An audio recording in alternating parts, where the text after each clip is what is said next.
السلام علیکم ورحمۃ اللہ وبرکاتہ۔ میں ڈاکٹر محمد نظام الدین قاسمی آج آپ لوگوں کے سامنے intermediate second language first year Urdu کا درس لے کر حاضر ہوا ہوں۔ انٹرمیڈیٹ سال اول حصہ دوم کا سبق لے کر آج آپ لوگوں کے سامنے حاضر ہوا ہوں۔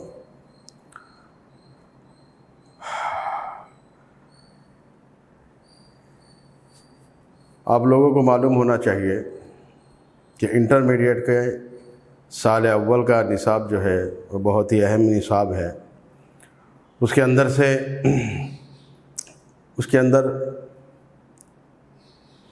4 حصے کیے گئے۔ پہلا حصہ نظم کا، دوسرا نثر کا، تیسرا قواعد کا اور چوتھا سرسری مطالعے کا۔ اگر آپ لوگوں کے ہاتھ میں سال اول کی درسی کتاب اگر آپ کے ہاتھ میں ہے تو آپ فہرست دیکھ سکتے ہیں کہ حصہ اول کے اندر حصہ شاعری، دوسرے کے اندر حصہ نثر اور تیسرے میں حصہ قواعد اور چوتھے میں سرسری مطالعہ، اور ہر ایک میں 6 اسباق متعین کیے گئے ہیں۔ اور آج میں آپ لوگوں کے سامنے حصہ قواعد میں سے سب سے پہلا سبق صرف کی تعریف کو لے کر حاضر ہوا ہوں۔ عزیز طلبہ، حصہ قواعد گرامر کا جو پارٹ ہوتا ہے وہ نہایت ہی اہم ہوتا ہے۔ زبان دوم کے اندر سال اول کے حصہ قواعد میں تقریباً 6 اسباق ہیں۔ یہ اسباق نہایت ضروری ہیں آپ کے لیے، کیونکہ آپ سالانہ امتحان کا پرچہ دیکھیں گے تو وہاں پر آپ کو تقریباً 40 مارکس جو ہے وہ قواعد کے لحاظ سے ہی دیے جائیں گے، اور سیکشن نمبر 10، سیکشن نمبر 11، یہ دونوں جو ہیں ان دونوں کا تعلق صرف سے ہی ہے۔ آج جو سبق میں پڑھانے جا رہا ہوں وہ صرف کی تعریف ہے۔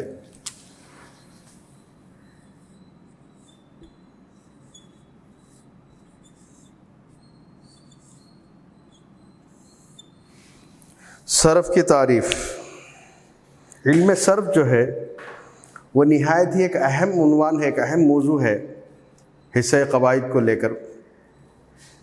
حصہ قواعد میں اس کی بڑی اہمیت ہے، کیونکہ صرف ایک ایسے علم کو کہا جاتا ہے جس میں الفاظ سے، معنی دار الفاظ سے بحث کی جاتی ہے، اور الفاظ کی اہمیت اردو زبان کے اندر بہت زیادہ ہے۔ اردو زبان کے الفاظ کو لے کر بحث کرنا اور ان الفاظ کی حیت اور کیفیت اور کمیت کو سمجھنا، یہ اردو زبان کے گرامر کے لحاظ سے بہت ضروری ہے۔ تو لہذا گرامر کے اندر علم صرف کا ایک اہم مقام ہے۔ علم صرف کے اندر آپ کو حصہ قواعد کے اندر آپ لوگوں کو اس سال کے درسی کتاب کے اندر، ٹیکسٹ بک کے اندر، اس سال کے نصاب میں حصہ قواعد کو لے کر آپ کے سامنے ایک 6 جو ہے اسباق پیش کیے جائیں گے۔ اس میں سب سے پہلے صرف کی تعریف ہوگی، صرف کسے کہتے ہیں اس کی تعریف ہوگی۔ اس کے ساتھ ساتھ اسم اور اس کے قسمیں، اس کی تعریف اور اس کے اقسام کو بیان کیا جائے گا، اور اسی طریقے سے تیسرے نمبر پر جو ہے ضمیر کی تعریف اور اس کے اقسام کو بیان کیا جائے گا، اور چوتھے نمبر پر صفت اور اس کے اقسام کو بیان کیا جائے گا، اور 5ویں نمبر پر فعل اور فعل کے جو اقسام ہیں اس کو بیان کیا جائے گا۔ تو کل ملا کر یہ ہوا کہ اس سال یعنی سال اول کے حصہ قواعد کے اندر آپ لوگوں کو 6 اسباق سے روشناس کرایا جائے گا۔ 6 اسباق آپ کے سامنے رکھے جائیں گے جو نہایت ہی اہم ہوں گے۔ یہ 6 اسباق جو ہیں اگر آپ ذہن نشین کر لیں گے تو آپ کو سالانہ امتحان کے پرچے کے اندر سیکشن نمبر 10 سے لے کر 11، 12، 13، 14، 15 تک تقریباً جو ہے حل کرنے میں آپ کو آسانی ہوگی۔ دیکھیے، سالانہ پرچے کے اندر، سالانہ امتحان کے پرچے کے اندر رومن نمبر 10 میں اور اسی طریقے سے رومن نمبر 11 میں تعریفات پوچھی جائیں گی۔ کس کی تعریفات پوچھی جائیں گی؟ اسم اور اس کی قسمیں، اور اسی طریقے سے جو ہے ضمیر اور اس کی قسمیں، صفت اور اس کی قسمیں، فعل اور اس کی قسمیں، ان تمام کی تعریفات آپ کو رومن نمبر 10 اور 11 میں پوچھے جائیں گے۔ تو لہذا 10 اور 11 رومن نمبر کو حل کرنے کے لیے آپ کو ان تمام جو ہے اسباق کو غور سے سننا ہوگا۔ نہ صرف غور سے سننا ہوگا بلکہ آپ کو یاد کرنا ہوگا، اور بغیر دیکھے کہ برزبانی آپ کو یاد کرنا ہوگا، اور جو کچھ آپ نے بغیر دیکھے کہ برزبانی یاد کیا ہے اس کو اپنی اپنی کتابوں کے اندر لکھ لینا بھی ہوگا اور پریکٹس بھی کرنا ہوگا، کیونکہ سالانہ امتحان کے اندر جب ان سوالوں کا جواب آپ کو لکھنا ہوگا تو آپ کو سہولت ہوگی اگر ابھی سے آپ اس کی تیاری کریں گے۔ لہذا اب میں آپ کے سامنے بتانا چاہتا ہوں کہ حصہ قواعد جو سال اول کا حصہ قواعد ہے وہ تقریباً 6 اسباق کے اوپر مشتمل ہے۔ پہلا سبق علم صرف کے تعلق سے ہے، دوسرا سبق اسم اور اس کے قسم کے تعلق سے ہے، اور تیسرا سبق جو ہے ضمیر اور اس کے قسموں کے تعلق سے ہے، چوتھا سبق جو ہے وہ صفت اور اس کے قسموں کے تعلق سے ہے، اور جو ہے پانچواں سبق فعل اور اس کے اقسام ہے، فعل اور اس کے اقسام ہے۔ تو کل ملا کر 5 اسباق، کل ملا کر 5 اسباق ہیں، اور ایک جو ہے چھٹا جو ہے وہ ترجمہ انگریزی الفاظ کا اردو ترجمہ ایک الگ سے دیا گیا ہے۔ اگرچہ درسی کتاب کے اندر اس کے بارے میں کوئی تفصیلی معلومات جو ہے فراہم نہیں کیے گئے، صرف یہاں پر الفاظ انگریزی کے اور اردو کا اس کا ترجمہ جو ہے بتایا گیا، تو لہذا 6 اسباق مکمل طور پر ہو گئے۔ ان 6 اسباقوں کو آپ پڑھنے سے میں بتاتا ہوں کہ سالانہ پرچے کا جو امتحان کا جو پرچہ ہے اس کے رومن نمبر 10 سے لے کر 16 تک، 10 سے لے کر تقریباً 16 رومن نمبر 16 تک کا حل کرنا آپ کے لیے آسان ہو جائے گا۔ Number 10 Roman number 10 Roman number 11 اور رومن نمبر 12 رومن نمبر 13 14 15 16 ان تمام جو ہے سوالوں کا جواب حل کرنے کے لیے آپ کو حصہ قواعد کے 6 اسباق کو غور سے سننا ہوگا اور اس کو یاد کرنا ہوگا۔ چیپٹر وائز ایک ایک سبق کو آپ کے سامنے کھول کھول کر بیان کیا جائے گا، الگ الگ انداز میں بیان کیا جائے گا۔ بہرحال حصہ قواعد کے اندر کل 6 اسباق ہیں۔ پہلا سبق کون سا ہے؟ علم صرف کے تعلق سے ہے، دوسرا اسم اور اس کے قسمیں، تیسرا ضمیر اور اس کے قسمیں، چوتھا صفت اور اس کے قسمیں، اور پانچواں فعل اور اس کے قسمیں، اور چھٹا انگریزی الفاظ کا اردو میں ترجمہ۔ یہ 6 کے 6 اسباق ہیں۔ اگر آپ اس کو پڑھیں گے، سمجھیں گے اور ذہن نشین کریں گے اور یاد کریں گے اور برزبان اس کو لکھنے کی کوشش کریں گے تو یقین مانیے کہ سالانہ امتحان کے اندر رومن نمبر 10 سے لے کر رومن نمبر 16 تک کا جو ہے سوالات کو حل کرنے میں آپ کو کسی قسم کی دشواری نہیں ہوگی، آپ آسانی کے ساتھ ان سوالات کا جواب دے سکیں گے۔ تو دیکھتے ہیں کہ اگر آپ کے ہاتھ میں درسی کتاب ہے تو آپ اس کے آخر میں ماڈل پیپر ایک مرتبہ دیکھ لیجئے۔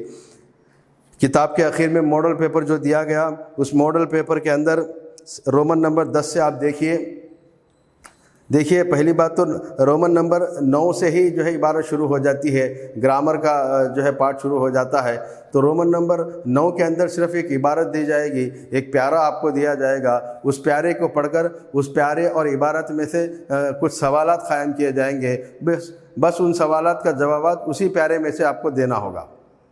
رومن نمبر 9 کے اندر سالانہ امتحان کے پرچے میں رومن نمبر 9 میں آپ کو ایک عبارت دی جائے گی، ایک 4-5 سطروں والا ایک پیارا آپ کو دیا جائے گا، اس کو پڑھنا ہوگا، اور اس کے نیچے جو سوالات دیے گئے ہیں اسی پیارے سے متعلق، اسی جو ہے عبارت سے متعلق ان سوالات کے جوابات آپ کو دینے ہوں گے اسی پیارے سے پڑھ کر، اسی جو ہے عبارت کو پڑھ کر اسی میں سے ان کے جوابات کو آپ کو دینا ہوگا، جو کہ نہایت ہی آسان اور بہت ہی سہل ہے۔ 9واں سیکشن 9واں رومن حل کرنا کوئی دشواری کی بات نہیں ہے، کیا ہے صرف ایک پیارا پڑھنا ہے اور اس میں سے جو سوالات دیے گئے ہیں اسی کے جوابات اسی پیارے میں سے دینا ہے۔ کوئی الگ سے دینے کی ضرورت نہیں ہے۔ تو لہذا رومن نمبر 9 کے متعلق مستقل کوئی لیسن بنانے یا سمجھانے کی ضرورت نہیں ہے۔ رومن نمبر 9 جو ہے وہ بڑی آسانی کے ساتھ آپ پڑھ سکتے ہیں، اور جو کچھ عبارت میں دیا گیا اس کے سوالات کو بھی آپ پڑھ بھی سکتے ہیں اور سمجھ بھی سکتے ہیں، اور اس کے ساتھ ساتھ اس کے جوابات بھی آسان طریقے سے آپ دے سکتے ہیں۔ تو رومن نمبر 9 کے اندر ایک عبارت اور اس کے تعلق سے 5 سوالات ہوں گے، اور ان 5 سوالات کے جوابات اسی عبارت کے اندر ہوں گے، اسی عبارت کے اندر سے ان جوابوں کو تلاش کر کے آپ کو دینا ہوگی۔ تو بہرحال رومن نمبر 9 کو حل کرنا میں سمجھتا ہوں کہ کوئی دشواری کا کام آپ کے لیے نہیں ہوگا، بشرطے کہ آپ کو اردو پڑھنا لکھنا اچھے طریقے سے آتا ہو، اردو زبان کو پڑھنا اچھے طریقے سے آتا ہو اور لکھنا اچھے طریقے سے آتا ہو، تو یہ رومن نمبر 9 جو ہے اس کو حل کرنا آپ کے لیے کوئی دشواری نہیں ہوگی۔ تو لہذا اگر آپ کو ڈھنگ سے اردو پڑھنا ہی نہیں آتا یا لکھنا نہیں آتا، تو میری رائے یہ ہے اور میرا مشورہ یہ ہے کہ سب سے پہلے آپ اس بات پر زور دیں، آپ اس بات کی کوشش کریں کہ پہلے اردو زبان کو پڑھنے اور لکھنے اور بغیر دیکھے کہ لکھنے کی کوشش کریں، اور اس کے عادی بنیں، اس کی عادت ڈالیں۔ پہلے اس بات پر زیادہ زور دیں، کیونکہ جب تک اردو زبان پڑھنا نہیں آئے گا اور لکھنا نہیں آئے گا اور بغیر دیکھے کہ لکھنا نہیں آئے گا، تو میں کہتا ہوں کہ آپ کوئی بھی سوال حل نہیں کر پائیں گے۔ رومن نمبر 1 سے لے کر 16 تک سالانہ پرچے کے اندر، سالانہ امتحان کے پرچے میں ایک بھی رومن آپ حل نہیں کر پائیں گے۔ تو لہذا آپ کو چاہیے کہ سب سے پہلے آپ اردو زبان کے پڑھنے کی طرف خاصا توجہ دیں، کیونکہ ایسا دیکھا گیا ہے کہ سال اول کے اندر اسکول سے آئے بچے، بہت سارے بچے اردو کی جو ہے فلاح اور بہبودی کو دیکھ کر، اردو کے زبان دوم کو اردو لینے کے فوائد کو دیکھ کر بہت سارے لوگ سیکنڈ لینگویج اردو سلیکٹ کر لیتے ہیں۔ بہت سارے طلباء اور طالبات جو ہیں سیکنڈ لینگویج اردو سلیکٹ کر لیتے ہیں، کیونکہ انٹرمیڈیٹ کے اندر سیکنڈ لینگویج کا اردو ہونا ہم مسلمانوں کے لیے اور خاص طور سے BCE کے لوگوں کے لیے بہت ہی جو ہے اہم اور ضروری ہے، کیونکہ اس سے بہت سارے فوائد حاصل ہوتے ہیں۔ تو لہذا اس صورت کو دیکھ کر بہت سے لوگ سیکنڈ لینگویج اردو سلیکٹ کر لیتے ہیں، لیکن مصیبت ان کے لیے یہ ہے کہ ان لوگوں کو پڑھنا نہیں آتا، ابھی وہ اردو لیے ہوئے ہیں، ان کو پڑھنا بھی نہیں آتا۔ تو ایسے بچوں کو میں خاص طور سے مشورہ دینا چاہتا ہوں کہ آپ لوگ جو ہے اس بات کو لے کر کہ ہمیں اردو نہیں آتا، ہم امتحان کیسے لکھیں گے، کیسے پاس ہوں گے، اس بات کی کوئی فکر نہ کریں۔ آپ آرام سے اردو 1 مہینے میں سیکھ سکتے ہیں، آرام سے پڑھنا آ جائے گا، اردو لکھنا آ جائے گا، اور اگر تھوڑی محنت اور آپ نے کی تو آپ کو بغیر دیکھے کہ جو ہے اردو لکھنا بھی آ جائے گا۔ اگر اردو پڑھنا آ گیا، لکھنا آ گیا اور بغیر دیکھے کہ املا بھی لکھنا آ گیا، تو اس سے زیادہ اور کیا چاہیے؟ آپ کو ایک نئی زبان آپ کی زندگی میں آ گئی، اور خاص طور سے یہ وہ زبان ہے جو ہم اپنی ماں کے پیٹ سے بولنا شروع کرتے ہیں، ہماری مادری زبان ہے اردو۔ تو لہذا اگر یہ اردو ہم لوگوں کو صرف بولنا آتا ہے لیکن پڑھنا اور لکھنا یا بغیر دیکھے کہ لکھنا نہیں آتا، تو یہ ہمارے لیے بڑی شرم کی بات ہے۔ ہماری زبان ہے، ہماری زبان اردو ہے، اور ہمارے مادری زبان ہے، ہماری مدر ٹنگ اردو ہے۔ اگر وہی اردو ہم کو پڑھنا نہیں آتا، وہی اردو ہم کو لکھنا نہیں آتا، وہی اردو کی بغیر دیکھے کہ ہم لوگ نہیں لکھ سکتے، تو یہ ہمارے لیے بہت ہی شرم اور افسوس کی بات ہے۔ تو لہذا جتنے طلباء ایسے ہیں جن کو سیکنڈ لینگویج اردو سلیکٹ کرنے کے بعد انٹرمیڈیٹ کے اندر اردو نہیں آتا ہو، تو آپ ضرور یہ کوشش کریں کہ پہلے چھوٹی سی کتاب اردو کی لے کر اس کو پڑھنے کی کوشش کریں۔ گھر میں بڑے بڑے لوگ پڑھے ہوئے ہوتے ہیں، ماں ہے، دادی ہے، بڑی بہن ہے، بڑا بھائی ہے، کوئی بھی ایسا گھر کے اندر آپ کو، ہر مسلمان کے گھر کے اندر ایسا شخص آپ کو مل جائے گا کہ جو لوگ جس میں جو ہے اردو پڑھے ہوئے لوگ ہوتے ہیں۔ تو لہذا ایک چھوٹی سی کتاب لے کر گھر کے اندر ان لوگوں سے تھوڑا تھوڑا اردو سیکھنے کی کوشش کریں، اور کالج کو آنے کے بعد درسی جو کتاب ہے اس کتاب کے اندر بھی آپ کو پڑھنے کی کوشش کرنا ہے، اور جو کچھ اس میں پڑھا ہے اس کو دیکھ کر لکھنے کی بھی عادت ڈالنی ہے، اور جو کچھ لکھا گیا ہے اس کو بغیر دیکھے کہ لکھنے کی بھی کوشش کرنا ہے۔ اگر ایسا کریں گے تو یقین مانیے 100 کے 100 نمبر آپ کو اردو کے اندر ملیں گے، پورے مارکس ملیں گے، اور پورے کے پورے رومنز حل کرنا آپ کے لیے بہت آسان ہو جائے گا۔ تو بہرحال میں اب اپنے سبق کی طرف لوٹتا ہوں۔ ایک سبق لے کر میں آپ کے سامنے حاضر ہوا ہوں، اور وہ ہے حصہ قواعد میں سے سب سے پہلا سبق صرف کی تعریف۔ صرف کسے کہتے ہیں؟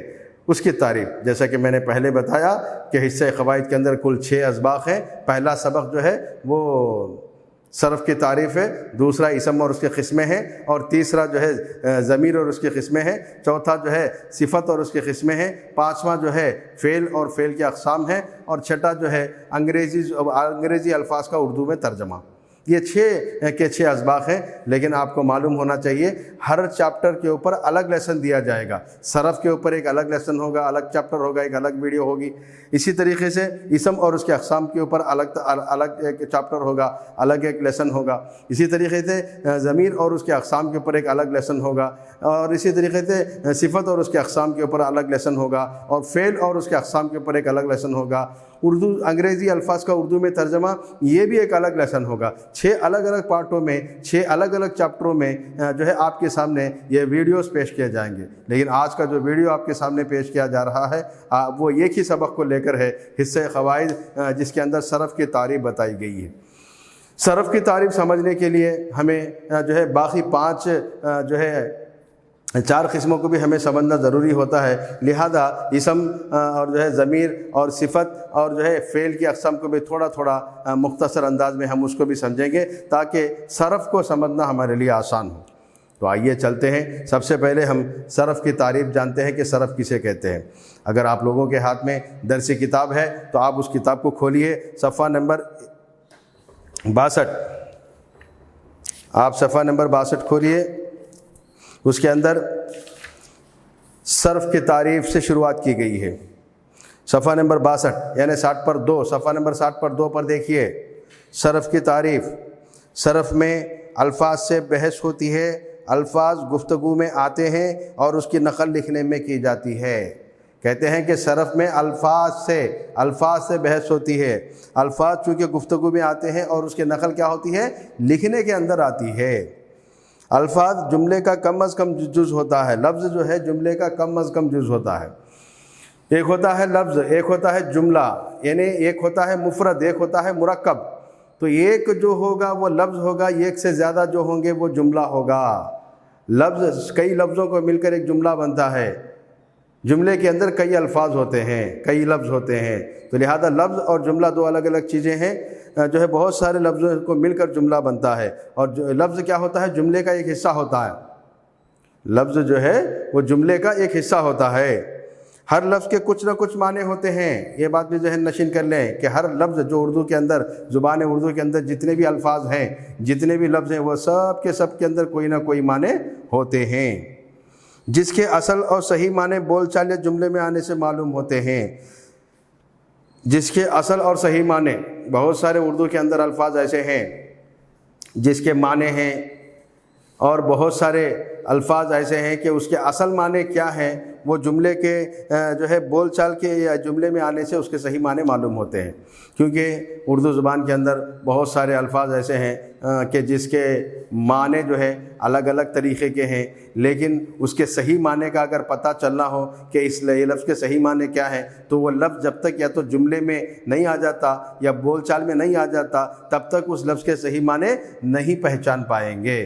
اردو کے اندر بہت سارے الفاظ ہیں اور ان الفاظ کے بہت سارے معنی ہیں، لیکن ہر لفظ کے کیا معنی ہیں اور اس کے صحیح معنی کیا ہے، وہ صحیح معنی جاننے کے لیے وہ لفظ کا جملے میں آنا یا کم سے کم گفتگو میں آنا ضروری ہے۔ جب وہ لفظ گفتگو یا جملے میں آئے گا تو اس لفظ کے صحیح معنی ہمیں سمجھ میں آئیں گے۔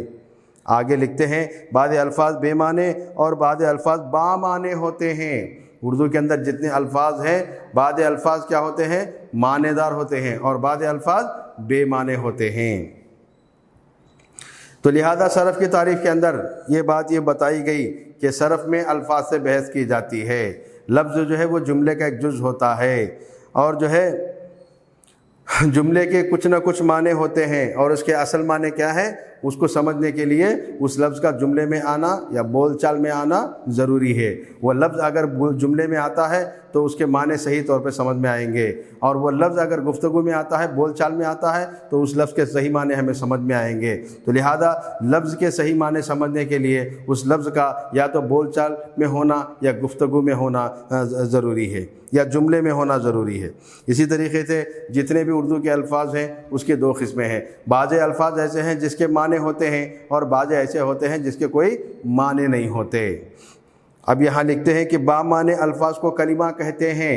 اب اردو کے جتنے الفاظ ہیں ان تمام الفاظ کو دو قسموں میں تقسیم کر دیا گیا۔ پہلی قسم وہ ہے جن الفاظ کے معنی ہوتے ہیں۔ بہت سارے الفاظ اردو میں ایسے ہیں کہ اس کے معنی ہوتے ہیں، ایسے معنی دار الفاظ کو کلمہ کہتے ہیں۔ کیا کہتے ہیں؟ معنی دار الفاظ کو کلمہ کہتے ہیں۔ اور بے معنی الفاظ کو محمل کہتے ہیں۔ بہت سارے اردو میں الفاظ ایسے ہیں جو بے معنی ہیں، جن کے کوئی معنی ہی نہیں ہے، تو ایسے بے معنی الفاظ کو محمل کہتے ہیں۔ جیسے میں آپ کو مثال دیتا ہوں، اگرچہ اس درسی کتاب کے اندر اس کی مثال نہیں دی گئی، لیکن آپ کے سمجھنے کے لیے آپ کو بامعنی اور بے معنی کلمہ اور محمل کو سمجھنے میں تاکہ آپ کو سہولت ہو، میں آپ کو بتاتا ہوں مثال دے کر۔ دیکھیے، ایک ہوتا ہے روٹی، ہم زبانوں میں کہتے ہیں روٹی ووٹی، پانی وانی، کھانا وانا۔ تو لہذا یہ روٹی ووٹی، تو یہ دو الفاظ ہو گئے، روٹی ووٹی، پانی وانی، کھانا وانا۔ اس طریقے سے ہم اردو زبان کے اندر جو ہے یہ الفاظ استعمال کرتے ہیں۔ اب یہاں پر دونوں چیزیں ہیں، کلمہ بھی ہے، محمل بھی ہے، بامعنی الفاظ بھی ہیں، بے معنی الفاظ بھی ہیں۔ روٹی ایک بامعنی لفظ ہے، اس کا ایک معنی ہے روٹی، ویسی چپاتی کو کہا جاتا ہے جس کو ہم ناشتے میں یا شام کے کھانے کے وقت ہم کھاتے ہیں۔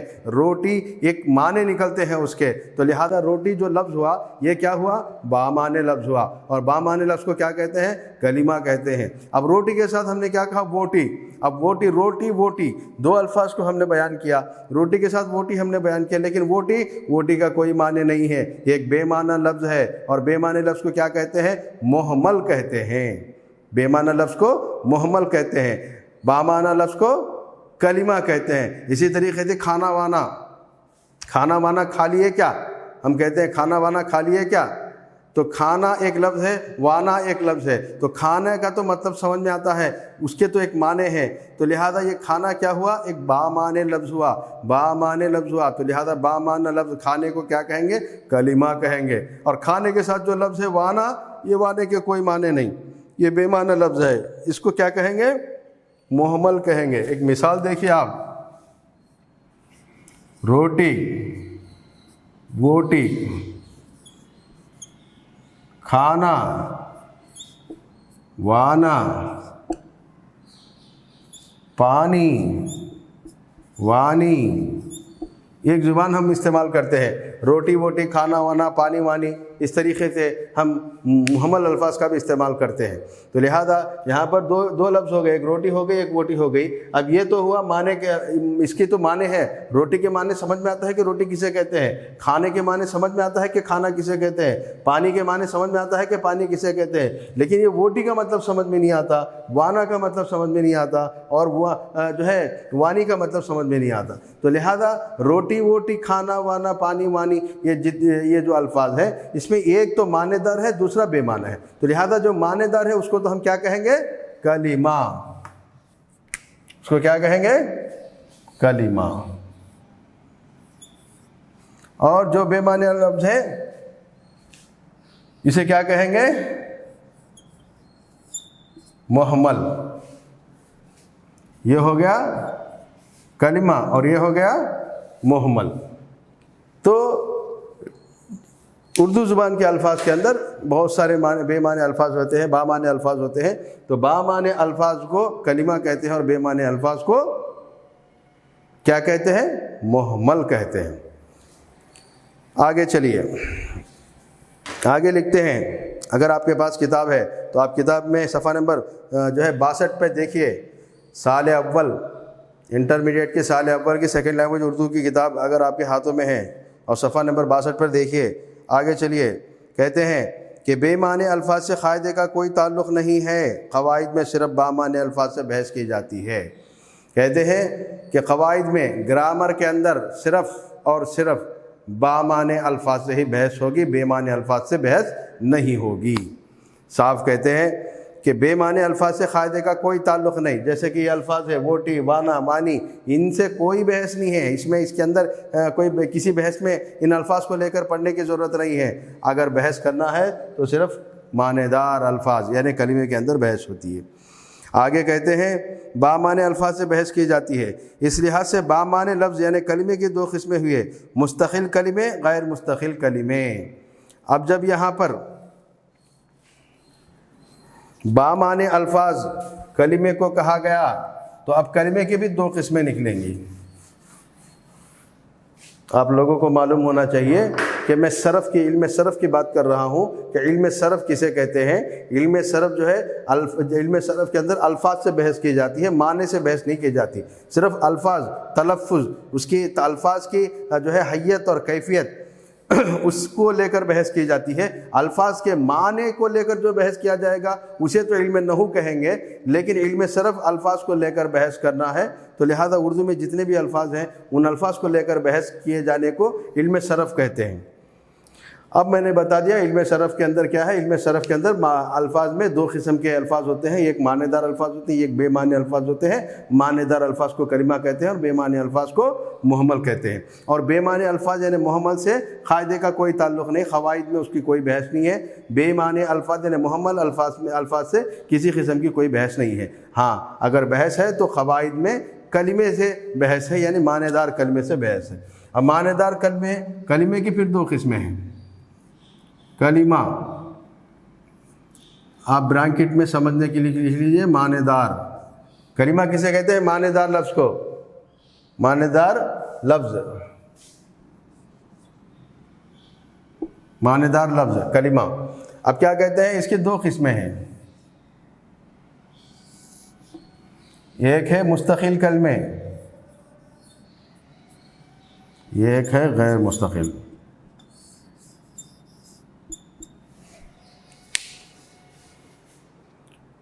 آپ سمجھیے اچھے طریقے سے، کلمہ کسے کہتے ہیں؟ کلمہ معنی دار لفظ کو کہتے ہیں۔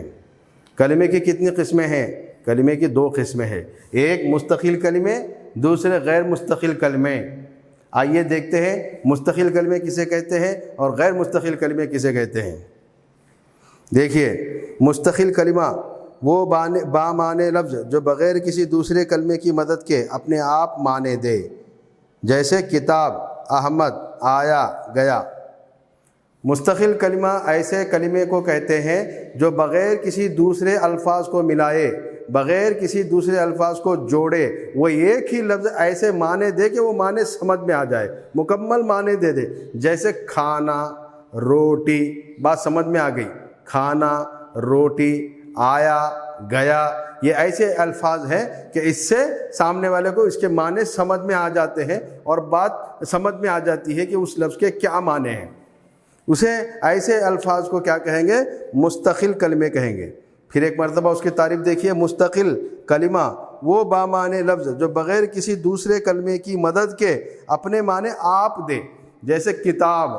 اب جیسے ہم کہیں گے کتاب، تو کتاب تو سمجھ میں آ جاتی ہے کہ کتاب کس کو کہتے ہیں، چند ورقوں والے ایک دستے کو ہم کتاب کہتے ہیں۔ تو لہذا کتاب کہنے سے ہمارے ذہن میں بات آ جاتی ہے، اس کے روپ اور شکل، اس کی صورت ہمارے ذہنوں کے اندر آ جاتی ہے۔ تو کتاب ایک ایسا لفظ ہے کہ اس کے آگے پیچھے کوئی لفظ یا کوئی کلمہ نہیں جوڑا گیا، بغیر جوڑے کے اس ایک جو ہے لفظ سے ہی بات سمجھ میں آ گئی، اپنے معنی آپ سمجھ میں آ گئے۔ اسی طریقے سے کتاب ہے، اس کے بعد روٹی ہے، انسان ہے، آدمی ہے، آنا ہے، جانا ہے۔ تو ان الفاظ کو لے کر جو ہے ان الفاظ کا مستقل ترجمہ سمجھ میں آ جا رہا ہے، اس کے معنی ہم کو سمجھ میں آ رہے ہیں، اس کے ساتھ کوئی دوسرا لفظ ایڈ نہیں کیا گیا، ایک ہی لفظ ایسا ہے کہ اس سے بات سمجھ میں آ جاتی ہے، کوئی دوسرا لفظ اس کے ساتھ شامل نہیں کیا گیا۔ تو ویسے الفاظ جو اپنے معنی آپ خود سے دے دیں، کسی دوسرے الفاظ کے محتاج نہ ہو، تو ایسے الفاظوں کو، ایسے کلمے کو مستقل کلمہ کہا جاتا ہے۔ آگے ہوں گی بات سمجھ میں آپ کو اچھے طریقے سے کہ مستقل کلمے کس کو کہتے ہیں۔ مستقل کلمہ ایسے الفاظ کو جو اپنے معنی آپ دے، بغیر کسی دوسرے کلمے کے ملائے ہوئے۔ بغیر کسی دوسرے کلمے کے ملائے بغیر اپنے آپ ہی وہ معنی بتا دے. جیسے روٹی ہے، روٹی ایک لفظ ہے، ایک لفظ ہے، اس کے ساتھ آگے پیچھے کچھ جوڑا نہیں گیا. روٹی کہتے ہی سامنے والے کو بات سمجھ میں آ گئی کہ روٹی کا مطلب روٹی ہوتی ہے. تو لہٰذا کتاب سے بھی بات سمجھ میں آ گئی، مسجد سے بھی بات سمجھ میں آ گئی. تو اس طریقے سے جو الفاظ اپنے معنی آپ دیں بغیر کسی دوسرے کلمے کے مدد کے یا بغیر کسی دوسرے کلمے کے جوڑے کے اپنے معنی آپ دے دیں تو اسے مستقل کلمے کہتے ہیں. جیسے کتاب، احمد، آیا، گیا. نمبر 2 غیر مستقل کلمے. غیر مستقل کلمے وہ ہیں جو اپنے آپ سے کوئی معنی نہ دے لیکن جب دوسرے کلمے کے ساتھ آئے تو معنی دے. جیسے کا، کی، کو، کے، نے، سے، پر، میں وغیرہ وغیرہ. غیر مستقل کلمے. غیر مستقل کلمے کی بہت سارے الفاظ ایسے ہیں اردو کے اندر جو اپنے معنی آپ نہیں دے سکتے. جیسے کا، کو، کے، سے، میں، پر، ہیں. یہ الفاظ ایسے ہیں کہ یہ اپنے آپ سے کوئی معنی نہیں دے سکتے. اگر ہم کہیں کا تو سامنے والے کو سمجھ میں نہیں آئے گا کا سے کیا مراد ہے. کو اگر ہم کہیں گے تو کو کہتے جائیں گے تو سامنے والے کو سمجھ میں نہیں آئے گا. جب تک کہ یہ کا یا کو یا کی یا سے یا نے، یہ جتنے بھی الگ الگ حروف ہیں جو اپنے معنی آپ نہیں دے پا رہے ہیں، جب تک یہ کسی دوسرے کلمے سے جوڑ نہیں دیے جاتے اس کے معنی سمجھ میں نہیں آئیں گے. مثال کے طور پر کو ہے. اب یہ خالی کو کہیں گے تو ہمیں سمجھ میں نہیں آئے گا، یہ ایک لفظ اور اس کے ساتھ جوڑنا ہوگا. مسجد کو، کالج کو، گھر کو. تو لہذا اب بات سمجھ میں آئی جب اس کے ساتھ مسجد یا کالج یا گھر جیسے الفاظ کو کے ساتھ جوڑا گیا تو اب یہ کو کے معنی سمجھ میں آئے. تو لہذا غیر مستقل کلمے اسی کو کہتے ہیں کہ غیر مستقل کلمے ایسے ہوتے ہیں کہ وہ از خود اپنے طرف سے تو کوئی معنی نہیں دیتے جب تک کہ وہ کسی دوسرے الفاظ کے ساتھ نہ جڑ جائیں. جب تک کہ وہ کسی دوسرے الفاظ کے ساتھ نہ جڑ جائیں وہ اپنے معنی آپ نہیں دے سکتے. تو لہٰذا ایسے کلمے کو جو اپنے معنی آپ نہیں دے سکتے بغیر کسی دوسرے کلمے کے جوڑے ہوئے، تو ایسے کلمے کو کیا کہتے ہیں؟ غیر مستقل کلمے کہتے ہیں. غیر مستقل کلمے. تو لہذا اب کلمے کی کتنی قسمیں ہوئی؟ 2 قسمیں ہوئی. ایک مستقل کلمے، دوسرا غیر مستقل کلمے. مستقل کلمے کس کو کہتے ہیں؟ مستقل کلمے ایسے الفاظ جو اپنے معنی آپ دے دیں بغیر کسی دوسرے لفظ کے جوڑے ہوئے، بغیر کسی دوسرے لفظ کی مدد کے وہ لفظ اپنے معنی آپ دے دیں. ایسے الفاظ کو کیا کہتے ہیں؟ مستقل کلمے. جیسے کتاب، گھر، مسجد، ریاض، احمد، آگرہ، دہلی. ایسے الفاظ ہیں کہ اس کے ساتھ ابھی کسی اور الفاظ کو جوڑنے کی ضرورت نہیں، اس کے معنی سمجھ میں آ رہے ہیں. تو ایسے کلمے، ایسے الفاظ کو کیا کہتے ہیں؟ ایسے کلمے کو مستقل کلمے کہا جاتا ہے. مستقل ایک کلمہ ہے بس. اور غیر مستقل کس کو کہتے ہیں؟ غیر مستقل ایسے الفاظ ہیں جو بغیر کسی دوسرے کلمے کے ملائے کے وہ اپنے معنی آپ نہیں دے سکتے، اپنے معنی آپ نہیں بتا سکتے. مثال کے طور پر کا لفظ، کا، کو، کی، سے، ہے، میں، پر، نے، یہ ایسے الفاظ ہیں اپنے معنی آپ نہیں دیں گے جب تک کہ یہ کسی دوسرے لفظ کے ساتھ یا دوسرے کلمے کے ساتھ جڑ نہ جائے. سمجھ میں آئی بات؟ کا، کو، کے، سے، یہ ایسے الفاظ ہیں کہ اس کے معنی آج کو سمجھ میں نہیں آئیں گے جب تک کہ کوئی دوسرا لفظ کے ساتھ نہ جڑ جائے. تو ایسے کلمے کو کیا کہیں گے؟ غیر مستقل کلمے. غیر مستقل کلمے کہیں گے. دیکھیے سے ہے، خالی سے کہنے سے کوئی بات پتہ چلے گا نہیں ہے. کہاں سے؟ اگر اس کے ساتھ لفظ سے پہلے اگر ہم نے جوڑ دیا گھر کو، گھر سے، یا ہم نے جوڑ دیا کتاب سے، یا ہم نے جوڑ دیا مسجد سے، تو لہذا اب سے کے معنی سمجھ میں آ گئے. تو لہذا ایسے کلمے جو اپنے معنی آپ نہیں دے سکتے جب تک کہ کوئی دوسرا لفظ اس کے ساتھ نہ جڑ جائے، کسی دوسرے کلمے کی اس کے ساتھ مدد نہ لی جائے، تب تک وہ اپنے معنی آپ نہیں دے سکتے. ایسے کلمے کو غیر مستقل کلمے کہا جاتا ہے. تو لہذا کلمہ کسے کہتے ہیں؟ معنی دار الفاظ کو کلمہ کہتے ہیں، بے معنی الفاظ کو محمل کہتے ہیں. اور قواعد کے اندر معنی دار الفاظ سے ہی بحث کی جاتی ہے، صرف کے اندر معنی دار الفاظ سے بحث کی جاتی ہے. اور معنی دار الفاظ یعنی کلمے کی 2 قسمیں ہیں، ایک مستقل کلمے، دوسرا غیر مستقل کلمے.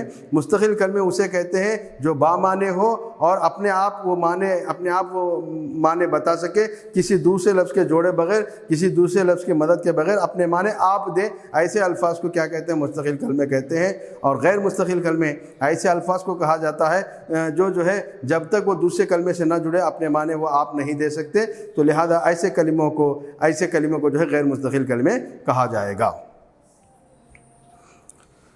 مستقل کلمے، غیر مستقل کلمے۔ اب غیر مستقل الفاظ کلموں کی 5 قسمیں ہیں۔ پھر مستقل کلمے، غیر مستقل کلمے۔ مستقل جو الفاظ ہوتے ہیں اس کی 5 قسمیں ہیں: اسم اور اس کی قسمیں، اسم اس کی قسمیں، ضمیر، صفت، فعل، متعلق فعل۔ مستقل جو کلمے ہیں وہ اس کی پھر 5 قسمیں ہیں۔ اس کو اگلے چیپٹر کے اندر، اگلے سبق کے اندر آپ کو تفصیل سے سمجھایا جائے گا۔ تو پہلی بات تو یہ ہے کہ مستقل کلمے کو سمجھ لیا ہم نے۔ اب مستقل کلمے جو ہے وہ اس کی پھر 5 قسمیں ہوتی ہیں۔ اسم ہے، اس کے بعد اسم اور اس کی قسمیں، اس کے بعد ضمیر، اس کے بعد صفت، اس کے بعد فعل، اس کے بعد متعلق فعل۔ تو لہذا یہ 5 اقسام مستقل کلمے کی اقسام ہیں۔ تو لہذا آگے چل کر مستقل کلمے کی جو 5 قسمیں ہوں گی اس پر الگ الگ حصہ وار جو ہے سبقوں کے ذریعے سے اس پر جو ہے بات کی جائے گی، اس کو سمجھایا جائے گا۔ لہذا آج کے سبق میں جو ہم نے آپ کو سمجھایا بس اسی کو آپ کو بغور سننا ہے، سمجھنا ہے اور اپنی کتاب کے اندر لکھنا ہے، اور بغیر دیکھے کہ ان تعریفات کو لکھنے کی آپ کو کوشش کرنا ہے، مثالوں کے ساتھ لکھنا ہے۔ جیسا کہ وقتاً فوقتاً میں نے جا بجا مثالیں بھی آپ کے سامنے پیش کر دی، جیسے کہ معنی دار الفاظ، بے معنی الفاظ، کلمے کی مثالیں اور جو ہے محمل کی مثالیں میں نے آپ کے سامنے پیش کر دی، اور کلمے کی تعریف بتا دی، اور کلمے کی جو قسمیں ہیں مستقل اور غیر مستقل کلمے، تو ان کی بھی میں نے تعریف مثالوں کے ساتھ بتا دی۔ تو لہذا آپ لوگوں کو چاہیے کہ آپ ان تعریفات کو غور سے سنیں اور اس کو یاد کریں، اور درسی کتاب سے اس کا فائدہ اٹھائیں، اور جو ہے اس کے تعریفات کو سمجھیں اور بغیر دیکھے کہ لکھنے کی کوشش کریں، تاکہ آپ کو رومن نمبر 10 اور رومن نمبر 11 کے اندر، خاص طور سے آج جو میں نے سبق پڑھایا ہے اس کا تعلق رومن نمبر 10 سے ہے۔ رومن نمبر 10 کے اندر اگر یہ سوالات ہوں گے، رومن نمبر 11 میں بھی ہو سکتا ہے، رومن نمبر 11 اور 10 کو حل کرنے کے لیے آپ کو آج کا سبق بہت ہی زیادہ آپ کے کام آئے گا۔ تو لہذا آپ کو چاہیے کہ آپ علم صرف کے تعلق سے جانیں، اور کلمے کے تعلق سے اور کلمے کی اقسام کے تعلق سے آپ جانیں، تاکہ رومن نمبر 10 اور 12 میں اگر کہیں سے اس کے بارے میں سوال آ جائے تو آپ کو آسانی کے ساتھ اس کا حل کرنا آپ کے لیے کوئی مشکل نہ ہو۔ تو لہذا آپ ان تعریفات کو سمجھیں اور مثالوں کو بھی سمجھیں، اور بغیر دیکھے کہ لکھنے کی کوشش کریں۔ اب رہی بات مستقل کلمے کی جو 5 قسمیں ہیں، انشاءاللہ تعالی اسے اگلے اسباق کے اندر چیپٹر وائز الگ الگ اسباق کے اندر تفصیل کے ساتھ آپ کے سامنے پیش کیا جائے گا۔ بہرحال جب تک کے لیے جو ہے آپ لوگوں سے معذرت چاہتا ہوں کہ آپ لوگوں سے امید کرتا ہوں کہ آپ لوگ جو ہے علم صرف کو اور کلمے کی تعریف کو اور کلمے کی جو اقسام ہیں مستقل اور غیر مستقل کلمے، ان کی تعریفات کو مثالوں کے ساتھ آپ سمجھیں گے، اور جو کچھ سمجھے ہیں اس کو لکھیں گے، اور نہ صرف لکھیں گے بلکہ بر زبان اس کو یاد کریں گے، اور بر زبان اس بغیر دیکھے کہ اس کو لکھنے کی کوشش کریں گے۔